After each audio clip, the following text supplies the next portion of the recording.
ഇപ്പൊ നേരത്തെ സംസാരിച്ചപ്പോഴത്തേനും ഒരു സ്ത്രീ വിരുദ്ധതയോടുകൂടിയായിരുന്നു സംസാരിച്ചത്. ഇപ്പം എന്താ പറയാ, ഇപ്പം അല്ല, നേരത്തെ സംസാരിച്ചപ്പോഴേക്കും മൊത്തത്തില് സൊസൈറ്റി മൊത്തം അങ്ങനെയാണ്.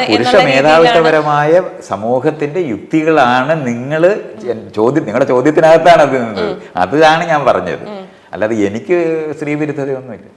അങ്ങനെയാണ് എന്നുള്ള രീതിയിൽ സംസാരിച്ചിട്ടുണ്ട്. അപ്പോൾ ഇനിയിപ്പം ഇപ്പൊ ആ ഒരു ആൺകുട്ടിയാണ് സപ്പോസ് ഉണ്ടായിരുന്നെങ്കിൽ ഒരു സൊസൈറ്റി ആയിട്ട് മിങ്കിൾ ചെയ്യുമ്പോഴേക്കും അവർക്ക് ഒരു സ്ത്രീ വിരുദ്ധത വരാനുള്ള ഒരു ചാൻസ് നിലനിൽക്കുന്ന, ഞാൻ പറഞ്ഞ കക്കൂസിനകത്ത് ഭിത്തിക്ക് എഴുതുന്ന പുരുഷന്മാർ നിൽക്കുന്ന നാടല്ലേ. ട്രാൻസിഷന്റെ കാലത്താണ്. ജനാധിപത്യം എന്താണെന്ന് അറിഞ്ഞുകൂടാത്തവരാണ്. അവരുടെ ലോകത്താണ് ജീവിക്കുന്നത്. അപ്പം ഞാൻ കനിക്ക് എഴുതുന്ന കത്തിനകത്ത് ഞാനത് എഴുതുന്നുണ്ട്. ഞാൻ പഠിപ്പിച്ചതല്ല സമൂഹം എന്ന് പറയുന്നുണ്ട്. അവിടെ എങ്ങനെയാണ് അതിനെ കാണേണ്ടതെന്ന് പറയുന്നുണ്ട്. ഇപ്പോൾ ബലാത്സംഗം എന്ന് പറയുന്ന ബലാത്സംഗിയെ വെറുക്കരുതെന്ന് പഠിപ്പിക്കുന്ന സ്ഥലമുണ്ട്. അത് വെറുക്കാൻ പഠിപ്പിക്കുന്നതല്ല. വെറുപ്പ് പണ്ടേ പക കുടിപ്പക പഠിപ്പിച്ചിരുന്ന സമൂഹമാണ്. അതല്ല പഠിക്കേണ്ടത്. നമുക്കൊരു അക്രമമായിട്ട് അതിനെ കാണേണ്ടത്.